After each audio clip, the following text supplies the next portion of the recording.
All right, with that, let's shift our focus now to the United States, where the situation remains tense in New Jersey as protests continue outside an immigration and customs enforcement detention facility in Newark. A curfew has been imposed around this facility after a series of intense clashes between the protesters and the police. As tensions escalate, the state police have been ordered to take control outside the facility, with protected protest zones being set up.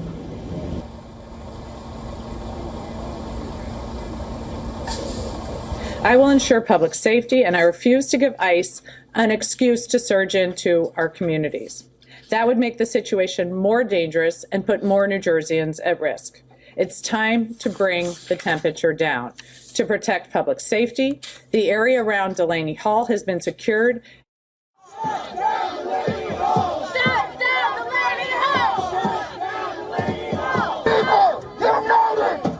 This comes following another night of standoffs between protesters and federal agents outside the Delaney Hall, a 1,000-bed facility whose detainees went on a labor and hunger strike over what they called inhumane conditions and to demand their release.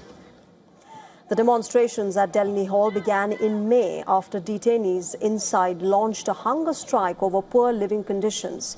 U.S. Homeland Security Secretary denied the allegations, saying that the detainees are provided with adequate calories and sanitation, adding that it isn't a holiday inn.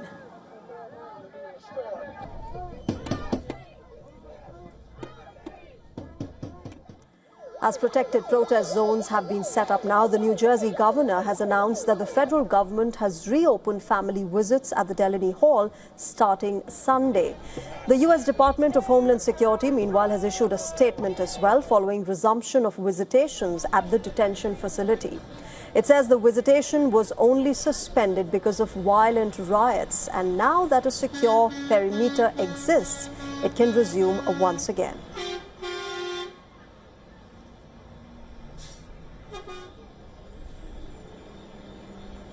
New Jersey authorities and the Trump administration are already locked in legal disputes over anti-immigration measures. The U.S. government is attempting to block an attempt by the sheriff to prevent federal agents from operating with their faces concealed in the state. Immigration and Customs Enforcement, or the ICE, detains immigrants, remember, in its network of facilities across the U.S., while the cases of those detained play out in courts. ICE detention centers have been repeatedly criticized for harsh conditions.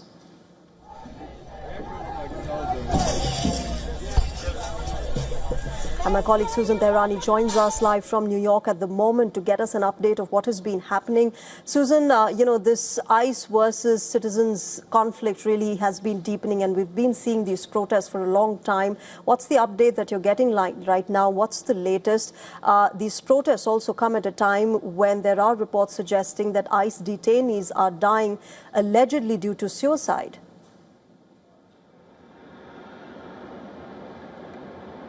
Yeah, a lot of reports coming out of these facilities. Something that's overlooked in this Delaney Hall story is that this facility is actually not directly operated by ICE. It is directed by a private contract prison company called the GEO Group.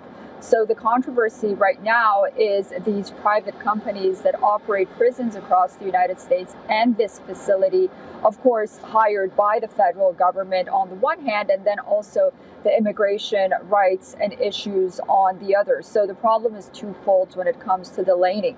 The mayor has decided to impose a curfew from 9 p.m. to 6 a.m. within half a mile of Delaney Hall. This curfew went into effect during the weekend. It's going to continue today, Monday, as well. But it really provided very limited relief on what's happening. There were arrests. People basically did not adhere to that curfew, and tensions continue to run high, despite the fact that, as you mentioned, these ICE agents have now been replaced by state police. Visitation now is underway from another door of Delaney Hall, and both sides are trying to take credit for that, the federal government and, of course, the state government as well. Yeah, but you're absolutely right. On the one hand, you have threats against ICE agents and their families, death threats up 8,000%. since these skirmishes happened across the country. And on the other hand, you have many uncomfortable reports about what's happening inside these facilities to these unlawful immigrants who basically are being mistreated in many cases. But on the other hand, there isn't much oversight to figure out what exactly is happening in there. Right. All right, Susan, thanks very much for joining us at the moment and getting us the latest from United States.